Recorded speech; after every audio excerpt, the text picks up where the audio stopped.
سألتهم من خلق السماوات والأرض وسخر الشمس والقمر ليقولن الله فأنى يؤفكون الله يبسط الرزق لمن يشاء من عباده ويقدر له إن الله بكل شيء عليم. اللہ رب العالمین اس سے قبل کی آیت میں نے اس بات کا ذکر کیا ہے کہ دنیا میں بہت سے ایسے چوپائے جانور ہیں جو اپنی روزی ڈھونڈتے نہیں پھرتے ہیں. اللہ تعالیٰ انہیں روزی عطا کرتا ہے اور تمہیں بھی وہ سننے والا علم رکھنے والا ہے. اس کے بعد اللہ رب العالمین نے فرمایا وَلَئِن سَأَلْتَهُم مَّنْ خَلَقَ السَّمَاوَاتِ وَالْأَرْضَ، اور جب آپ ان سے دریافت کریں گے کہ زمین و آسمان کا خالق، سورج چاند کو کام میں لگانے والا کون ہے، لَيَقُولُنَّ اللَّهُ، تو وہ ضرور کہیں گے کہ اللہ تعالیٰ. فَأَنَّى يُؤْفَكُونَ، تو تم کہاں بھٹک رہے ہو، بہک رہے ہو. اللہ رب العالمین نے یہاں اس بات کا ذکر کیا جو عقل کے بھی اعتبار سے اور دلیل کے بھی اعتبار سے، شرعی اعتبار سے بہت ہی ٹھوس اور مضبوط ہے کہ دنیا میں جتنے بھی معبود کی لوگ عبادت کرتے ہیں، پیڑ پودے، سورج، چاند، ستارے، کنکر پتھر، مورتیاں، بزرگ، یہ ساری کی ساری چیزیں زمین و آسمان کی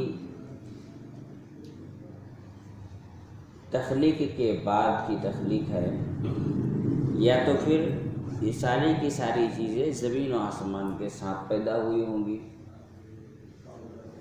مثال کے طور پر ہم سورج کو لے لیں. سورج یا تو زمین کے پیدا کیے جانے کے بعد پیدا کیا گیا ہے، اللہ نے اس کو پیدا کیا ہے، یا زمین کے ساتھ پیدا ہوا ہے، اس سے پہلے پیدا نہیں ہوا ہے.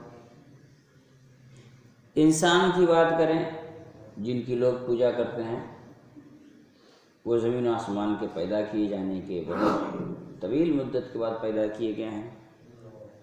ساری کی ساری چیزیں زمین آسمان سے جڑی ہوئی ہیں ایک اعتبار سے. تو ایسی صورت میں اللہ رب العالمین نے فرمایا کہ وَلَئِن سَأَلْتَهُم مَّنْ خَلَقَ السَّمَاوَاتِ وَالْأَرْضَ، کس نے زمین اور آسمان کو پیدا کیا، اگر آپ ان سے سوال کریں گے. وَسَخَّرَ الشَّمْسَ وَالْقَمَرَ، اور سورج چاند کو ایک محور پر کام پہ لگا دیا کہ تم کو اسی راستے پر پرماننٹ چلتے رہنا ہے، یہ کام کس نے کیا؟ تو کفار اور مشرکین کہیں گے کہ یہ تو اللہ رب العالمین نے کیا. تو پھر آپ ان سے کہیے فَأَنَّى يُؤْفَكُونَ، پھر وہ کہاں بہکے جا رہے ہیں. یعنی اگر کوئی کہے کہ فلاں ہمارا معبود ہے، بھگوان ہے، گاڈ ہے، ہم اس کی عبادت کرتے ہیں، سوال یہ ہے کہ وہ زمین و آسمان کے پیدا ہونے کے بعد پیدا ہو کر کے خدا کیسے ہو سکتا ہے، بھگوان کیسے ہو سکتا ہے، معبود کیسے ہو سکتا ہے؟ کیوں؟ اس لیے کہ جب یہ نہیں تھا تب ان کو کس نے چلایا، زمین کو، آسمان کو، سورج کو، چاند کو.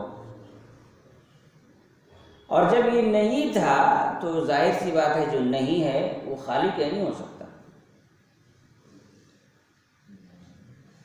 ابراہیم علیہ السلام نے جب ایک بادشاہ سے جھگڑا کیا، بحث ہو گئی لمبی، تو کہا کہ میرا رب وہ ہے جو زندگی اور موت کا مالک ہے.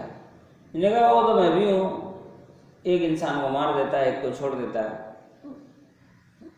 ابراہیم علیہ السلام نے دیکھ لیا کہ بہت بڑا بیوقوف آدمی ہے، ابھی اس کو ایسی دلیل دینی ہوگی کہ اس کی عقل ٹھکانے آ جائے.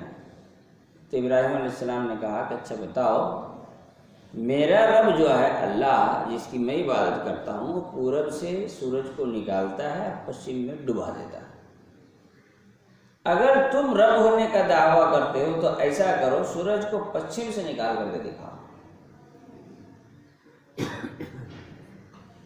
فَبُهِتَ الَّذِي كَفَرَ، اللہ تعالیٰ نے فرمایا کہ لاجواب ہو گئے کفار وہاں جو موجود تھے، ان سے کوئی بات بنی نہیں، اس لیے کہ اس بادشاہ کو جو ظالم تھا پتہ تھا کہ اگر میں کہوں کہ نہیں جی تم غلط بات کہہ رہے ہو، سورج کو پورب سے میں نکالتا ہوں اور پشچم میں ڈباتا ہوں، سوال یہ پیدا ہوگا جب تم پیدا نہیں ہوئے تھے تب بھی تو یہ حال تھا، جب تم پیدا نہیں ہوئے تھے تب بھی سورج پورب سے نکلتا تھا پشچم میں ڈوبتا تھا، ظاہر سی بات جب تم پیدا نہیں ہوئے تھے تب اگر یہ ہوتا تھا تو یہ کام تو تمہارا ہے ہی نہیں۔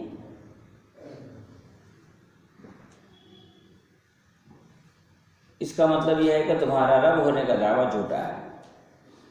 تو اس دنیا میں جتنے بھی معبود بنا لیے گئے ہیں جن کی لوگ عبادت کرتے ہیں، اللہ رب العالمین نے فرمایا کہ یہ زمین و آسمان کو پیدا کرنے کا دعویٰ نہیں کر سکتے کہ میں نے اس کو پیدا کیا ہے، کیونکہ وہ اس کے بعد پیدا ہوئے ہوں گے تو ساتھ میں پیدا ہوئے ہوں گے، پہلے تو پیدا ہوئے نہیں تھے۔ سورج چاند کو ایک راستے پر، فکس راستے پر چلانے کی جہاں تک بات ہے تو یہ بھی جب سے زمین آسمان بنا ہے تب سے یہ حال ہے۔ تو کوئی بھی انسان یا کوئی بھی معبود جس کے بارے میں کہا جاتا ہے کہ ہم اس کی عبادت کرتے ہیں، اس کے پاس بڑی طاقت و پاور ہے، یہ ہمارا رب ہے، تو اللہ رب العالمین نے فرمایا کہ وہ سارے کے سارے یہ دعویٰ نہیں کر سکتے کہ سورج اور چاند کو اس کے راستے پر ہم ہی چلا رہے ہیں، اس لیے کہ وہ سارے کے سارے یا تو سورج چاند کے ساتھ پیدا ہوئے ہیں یا تو سورج چاند کے بعد پیدا ہوئے ہیں۔ اللہ رب العالمین سورج چاند جب نہیں تھا، زمین و آسمان نہیں تھی، تب بھی اللہ رب العالمین کی ذات تھی، اور جب سورج چاند ستارے زمین آسمان سب برباد ہو جائیں گے تب بھی اللہ رب العالمین کی ذات ہے۔ اسی لیے اللہ رب العالمین نے کہا کہ اگر آپ ان سے سوال کریں گے زمین و آسمان کو کس نے پیدا کیا، سورج اور چاند کو ایک فکس راستے پر کس نے چلایا، تو ضرور کہیں گے کہ اللہ۔ فَأَنَّا يُؤْفَكُونَ، تا ان سے پوچھئے کہ پھر وہ کدھر بھٹکے جا رہے ہیں، الٹے جا رہے ہیں۔ اللہ يَبْسُطُ الرِّزْقَ لِمَن يَشَاءُ مِنْ عِبَادِهِ وَيَقْدِرُ لَهُ إِنَّ اللَّهَ بِكُلِّ شَيْءٍ عَلِيمٌ۔ اللہ رب العالمین اپنے بندوں میں سے جس کی روزی میں چاہتا ہے کشادگی پیدا کرتا ہے، اور جس کی روزی کو چاہتا ہے تنگ کر دیتا ہے۔ اللہ رب العالمین تمام چیزوں کی علم رکھتا ہے۔ روزی میں کشادگی، پھیلاؤ، اور روزی میں تنگی، یہ دونوں چیزیں اللہ رب العالمین نے فرمایا کہ یہ ہمارے ہاتھوں میں ہے۔ رزق کا جہاں تک سوال ہے،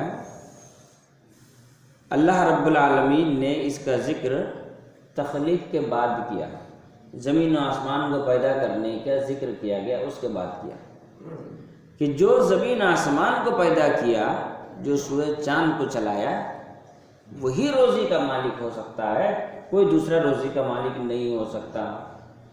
اللہ تعالیٰ نے ان دونوں آیتوں کی سیٹنگ میں پہلی بات تو یہ بتلائی۔ دوسری بات اللہ رب العالمین نے اس بات کو سمجھایا کہ روزی اضافہ ہونا گھٹنا یہ اللہ کے ہاتھ میں ہے۔ جب یہ اللہ کے ہاتھ میں ہے تو کسی اور سے روزی کے لیے رونا، گڑ گڑانا، دعائیں کرنا، مدد مانگنا، نصرت طلب کرنا، یہ ساری کی ساری چیزیں جائز اور درست نہیں ہے، کیونکہ روزی کا مالک اللہ رب العالمین ہے۔ یہاں سے یہ بات انسان کو سمجھ میں آ جانی چاہیے کہ اللہ رب العالمین اپنی مرضی سے رزق میں کشادگی اور تنگی کرتا ہے۔ اب یہ اللہ رب العالمین کی طرف سے امتحان بھی ہو سکتا ہے اور عذاب بھی۔ جس انسان کی زندگی میں آپ دیکھیں گے روزی میں کشادگی یا تنگی کی وجہ سے وہ راہ بھٹک رہا ہے، بے راہ روی کے شکار ہو رہا ہے، تو یہ اس کے لیے وبال جان ہے، مصیبت کا ذریعہ ہے۔ اور جس انسان کی زندگی میں دیکھیں گے روزی میں کشادگی یا تنگی کی وجہ سے اس کی عبادتوں میں اضافہ ہو رہا ہے، بے راہ روی اور برے راستے پر چلنے سے پرہیز کر رہا ہے، سمجھ جائیے یہ اس کے لیے امتحان ہے۔ اس لیے کہ اللہ رب العالمین برے لوگوں کا امتحان نہیں لیتا، عذاب دیتا ہے، اور اچھے لوگوں کا امتحان لیتا ہے۔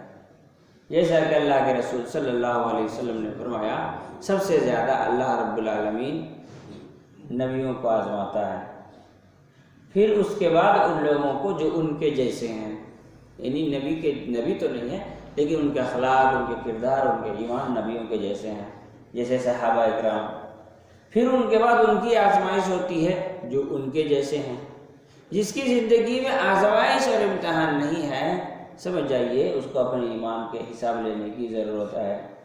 آزمائشوں کا آنا، آزمائشوں کا امتحان کا آنا اور ایک مومن کا اس میں ثابت قدم رہنا، یہ اس کے درجات کو بلند کرنے کا ذریعہ ہے، نہ کہ آزمائشوں سے گھبرانا، اور آزمائش نہ ہو اس کے لیے الگ الگ قسم کی تدبیریں ڈھونڈتے رہنا، یہ اس کے ایمانی طور پر بیکار اور برباد ہونے کی نشانی ہے۔